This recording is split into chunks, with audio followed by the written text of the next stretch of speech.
नमस्कार. न्यूज डंकामध्ये मी महेश विचारे आपल्या सगळ्यांचं मनपूर्वक स्वागत करतो.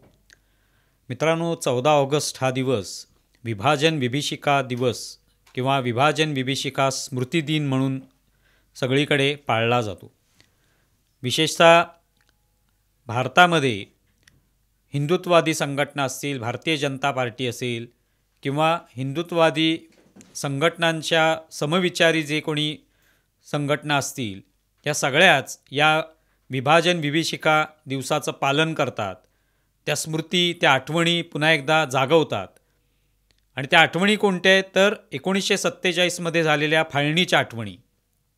पाकिस्तान हा वेगळा झाला, भारताचा तुकडा त्या ठिकाणी पाडण्यात आला आणि त्यातून ज्या दंगली उसळल्या, लाखो लोक जे आहेत ते त्याच्यामध्ये मारले गेले आणि त्याच्यात प्रामुख्याने हिंदूंच्या मोठ्या प्रमाणावर हत्या झाल्या. जे पाकिस्तानामधनं हिंदू इथे भारतामध्ये आले त्यांना आपल्या सगळी संपत्ती जी आहे, आपला सगळा जमीन जुमला आहे, सगळंच आपलं तिकडे सोडून भारतामध्ये यावं लागलं.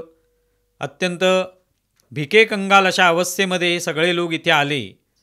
नंतर पुढे त्यातले अनेक जण जे आहेत, अनेक पिढ्या ज्या आहेत त्या इथेच भारतामध्ये राहिल्या. पण त्या आठवणी ज्या आहेत त्या कधी विसरता येणार नाहीत असं अनेक कुटुंब जी आहेत ती सांगत असतात. आज त्यांच्या अनेक पिढ्या इथे राहिलेल्या आहेत, पण तरी देखील त्यांनी जे काही त्यांच्या पूर्वजांकडून ऐकलेलं आहे, फाळणीच्या अत्यंत विदारक अशा आठवणी त्या अजूनही त्यांच्याकडे आहेत. ज्या लाखो लोकांच्या कत्तली झाल्या, महिलांवर बलात्कार झाले, त्यांची संपत्ती लुटली गेली, ते प्रामुख्याने हिंदूच होते आणि त्या हिंदूंना तिकडून पळवून लावण्यात आलं, हुसकावून लावण्यात आलं आणि पाकिस्तान हा देश तयार झाला. आणि याच संदर्भामध्ये ही जी काय फाळणी झाली त्याच्या या सगळ्या कटू आठवणी ज्या आहेत, ती जी भळबळती जखम आहे ती अजूनही कायम आहे. अजूनही ती भळबळतीच आहे, ती कधी सुकणार नाही. त्या आठवणी ज्या आहेत त्या कधी विसरल्या जाणार नाहीत आणि विसरताही कामा नाहीत. याचं कारण जो अखंड भारत होता त्यातला तुकडा पाडून जाणीवपूर्वक भारताला दुर्बल करणं, कमजोर करणं या हेतूनेच हे करण्यात आलं होतं. आज हा दिवस सगळीकडे त्याची चर्चा होते. त्या दिवसाच्या आठवणी ज्या आहेत, फाळणीच्या दिवसांच्या त्या आठवणी ज्या आहेत त्या ताज्या केल्या जात असताना काँग्रेस मात्र किंवा काँग्रेसची समविचारी पक्ष याविषयी एकसुद्धा शब्द बोलत नाहीत. याचं कारण त्यांच्या या न बोलण्यामध्येच लपलेलं आहे. कारण त्यांनीच हे पाप जे आहे काँग्रेसने, त्या काळातल्या काँग्रेसच्या नेतृत्वाने हे पाप करून ठेवलं. ते त्या पापाचे धनी आहेत.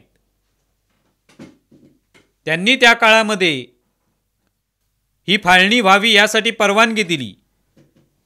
मुस्लिम लीगने ही मागणी केली होती आणि ती मागणी जी आहे तिला परवानगी काँग्रेसने दिली, काँग्रेसच्या तत्कालीन नेतृत्वाने दिली. मग जवाहरलाल नेहरू असतील, महात्मा गांधी असतील, यांनी दबावातून ही मागणी पूर्ण केली, लांगुल चालनातून ही मागणी जी आहे ती पूर्ण केली. त्या फाळणीच्या आधीसुद्धा पश्चिम बंगालमध्ये दंगली झाल्या, नौखालीमध्ये दंगली झाल्या आणि अत्यंत भयंकर अशा दंगली ज्या आहेत त्या काळात झाल्या. हिंदूंवर अनन्वित अत्याचार त्यावेळेला झाले, महिलांवर बलात्कार झाले, हजारो हिंदूंना कापून काढण्यात आलं. तो दबाव पाहिल्यानंतर आता मुस्लिम लीगला हवा तसा पाकिस्तान वेगळा देऊया या भूमिकेतून काँग्रेसने पाकिस्तान निर्मितीचा एक प्रकारे हिरवा कंदील दाखवला आणि त्यातून मग ही फाळणी झाली. डॉक्टर बाबासाहेब आंबेडकरांनी तेव्हाही म्हटलं होतं की फाळणी करत असाल तर त्या पाकिस्तानामधले जे काही हिंदू आहेत, शीख आहेत, सिंधी आहेत, या सगळ्या लोकांना पहिल्यांदा भारतात आणा. भारतातले ज्या मुसलमानांना तिकडे जायचे किंवा सगळ्याच मुसलमानांना तिकडे पाठवून द्या. इकडे सगळ्या हिंदूंना आणा. आणि ती प्रक्रिया व्यवस्थित झाली असती तर ती फाळणी झाली असती. पण काँग्रेसने त्याकडे किंचितही लक्ष दिलं नाही, पूर्णपणे या बाबतीकडे दुर्लक्ष केलं आणि त्यातून मग जेव्हाही स्थलांतर व्हायला लागलं त्यातून मग हे सगळं हत्याकांड घडलं. आज अनेक जण म्हणतात की मुस्लिमांच्याही हत्या झाल्याच हत्या, पण ती प्रतिक्रियाच होती. भारतामधल्या हिंदूंनी कधी सांगितलं नव्हतं की तुम्ही पाकिस्तान निर्माण करा, सगळ्या मुस्लिमांना हुसकावून लावा. ही हिंदूंची कधी मागणी नव्हती, ही मुस्लिमांचीच मागणी होती की आम्हाला आमचा स्वतंत्र देश पाहिजे.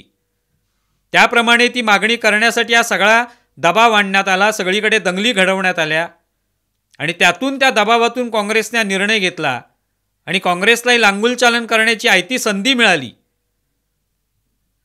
त्यातून हा पाकिस्तान देश निर्माण झाला. पण त्या काळात झालेल्या या सगळ्या फाळणीच्या दरम्यान झालेल्या सगळ्या हत्या ज्या आहेत त्या कधीच विसरता येणार नाहीत. त्या आठवणी ज्या आहेत त्या जाग्या ठेवण्यासाठीच हा दिवस जो आहे तो विभाजन विभीषिका दिवस म्हणून सगळीकडे पाळला जातो भारतामध्ये. 2021ला पंतप्रधान नरेंद्र मोदी यांनी हा दिवस विभाजन विभीषिका दिवस म्हणून मानला जावा असं म्हटलं आणि तेव्हापासून त्या स्मृती ज्या आहेत त्या ताज्या केल्या जातात. ती जखम जी आहे ती भळबळतीच ठेवली जाते आणि ती ठेवलीच पाहिजे. ते कधी विसरता येणार नाही, कारण हे सगळं काँग्रेसचं पाप आहे. आज म्हणूनच काँग्रेसचा कोणताही नेता या फाळणी संदर्भात बोलायला मागत नाही, कारण त्याच्यामध्ये आपण केलेली चूक ही एक प्रकारे मान्य केल्यासारखं होईल. म्हणून ही अवस्था जी आहे ती देशावर आलेली आहे. आज सुद्धा अनेक ठिकाणी जिथे जिथे मुस्लिम बहुल भाग आहेत, तयार झालेले आहेत, त्या ठिकाणी हिंदूंवर असेच अत्याचार होतात आणि त्यावेळेला त्या आठवणी पुन्हा ताज्या होत असतात की पुन्हा एकदा अशा पद्धतीने एखादा भारताचा तुकडा पाडण्याचा प्रयत्न काही लोक करतायत का असं वाटायला लागतं. आणि त्यावर काँग्रेस नेहमीच गप्प असते. आता अगदी बांगलादेशामध्ये आपण पाहतोय शेख हसीना या तिथून पळून आल्या, त्यांना हाकलून लावण्यात आलं तिकडून. मुद्दा काय होता? आरक्षणाचा मुद्दा होता. जे काय आरक्षण दिले ते रद्द करा यासाठी आंदोलन झालं आणि ते आंदोलन नंतर हिंसक बनलं. पण त्याचे विपरीत परिणाम कोणाला भोगावे लागले? तर हिंदूंना भोगावे लागले. तिकडे हिंदूंवर जवळपास 200 हल्ले झालेले आहेत.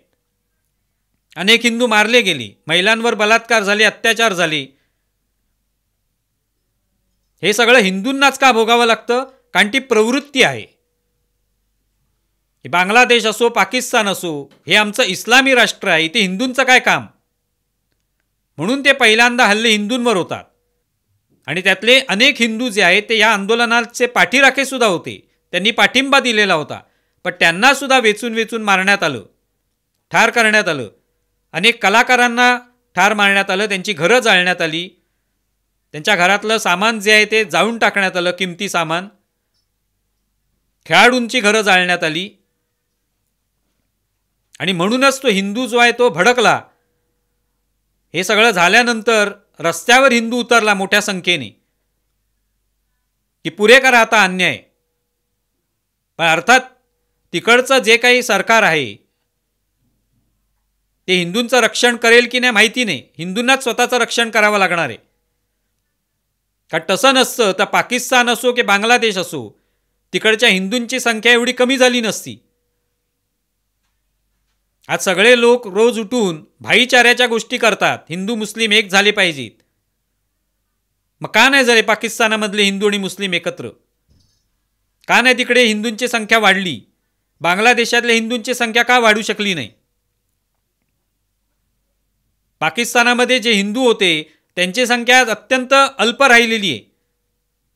एकतर त्यांना धर्मांतरित करण्यात आलं असेल किंवा त्यांना प्रचंड प्रमाणात त्रास दिल्यानंतर ते पळून भारतात आले असतील, अनेकांना मारण्यात आलं असेल.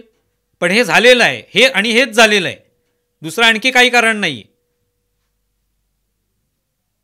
आणि म्हणूनच तो CAA सारखा कायदा आणण्यात आला की तिकडच्या हिंदूंना इथे किंवा अल्पसंख्येचे जे आहेत त्यांना इथे शरण देता येईल.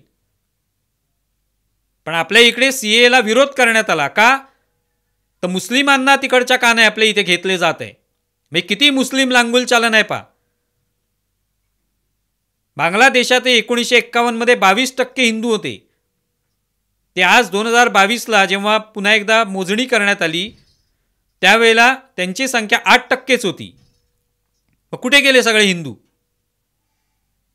एवढी का कमी झाली संख्या? आणि मुस्लिमांची संख्या 1951ला 76% होती ती 91% झाली. म्हणजे जवळपास आता 100% मुस्लिमांचा देश अशी बांगलादेशची गणना होईल. कुठे आहेत मग त्यातले हिंदू? कसल्या भाईचाऱ्याच्या गोष्टी करायच्या मग?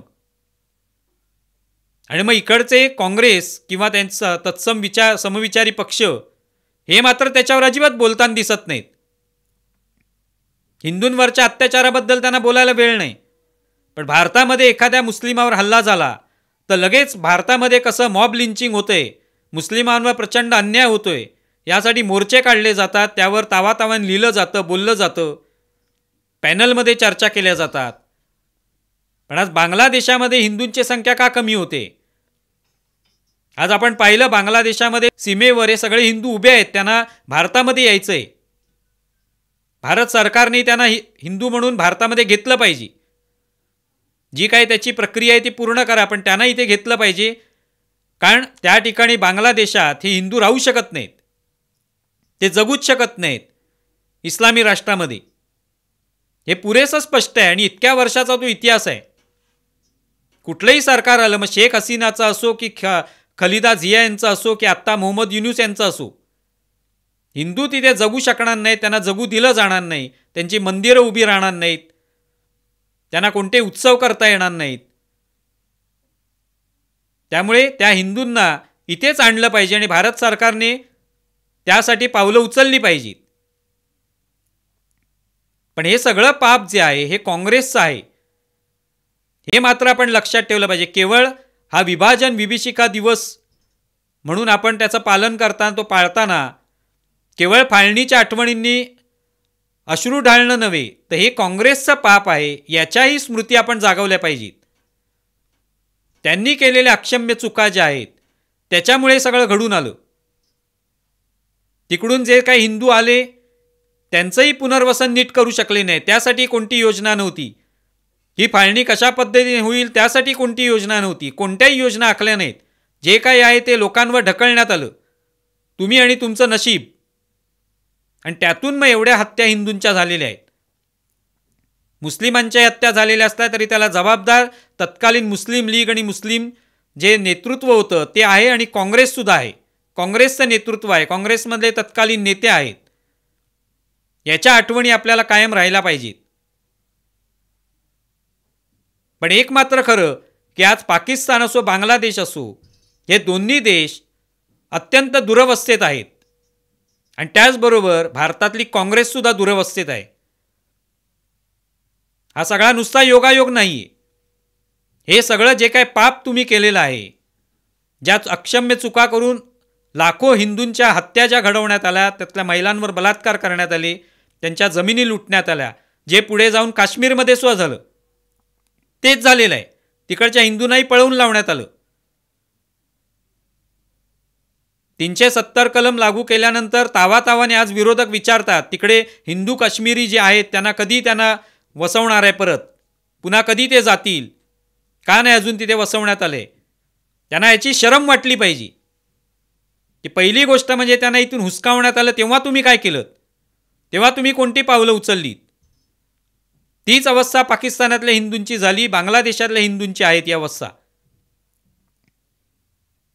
आणि हे जे सगळे लोक मारले गेले त्याच्यात, त्यांचं सगळं उद्ध्वस्त झालं आयुष्य.